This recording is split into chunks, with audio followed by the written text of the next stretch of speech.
আমার এক প্রতিবেশী আছে, এতটাই কিপটা যে বাসার লাইটও প্রয়োজন ছাড়া জ্বালায় না। একদিন তার বাসায় গেলাম, দেখি সে দেয়ালের দিকে তাকিয়ে হাসছে। আমি বললাম, ভাই একা একা হাসছো কেন? সে বলল, একটা হিসাব করছি। আমি বললাম, কি হিসাব? সে বলল, এই দেয়ালটা 5 বছর ধরে খালি পড়ে আছে, একবারও ভাড়া দেয়নি। আমি বললাম, দেয়াল আবার ভাড়া দেয় নাকি? সে বলল, না, কিন্তু খালি দেয়াল দেখে মনে হয় আমি বাসা সাজানোর টাকাও পাই না। এরপর আমি তাকে একটা 3D ওয়াল ক্লক দেখালাম, সে লাগিয়ে ফেললো।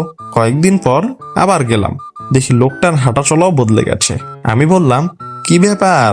সে বলল, আগে মানুষ বাসায় এসে বলতো, আচ্ছা পানি আছে, এখন বলে, ভাই ঘড়িটা কোথা থেকে কিনেছেন? আমি বললাম, তাহলে ঘড়ি কেমন? সে বলল, ঘড়িতে কয়টা বাজে সেটা তো বলেই, কিন্তু তার চেয়েও বড় কথা, আমার খালি দেয়ালটার বেকারত্ব দূর করেছে। তাই আপনার দেয়াল যদি এখনো বসে বসে বেকার থাকে, তাহলে তাকে একটা চাকরি দিন এই স্টাইলিশ 3D ওয়াল ক্লক দিয়ে।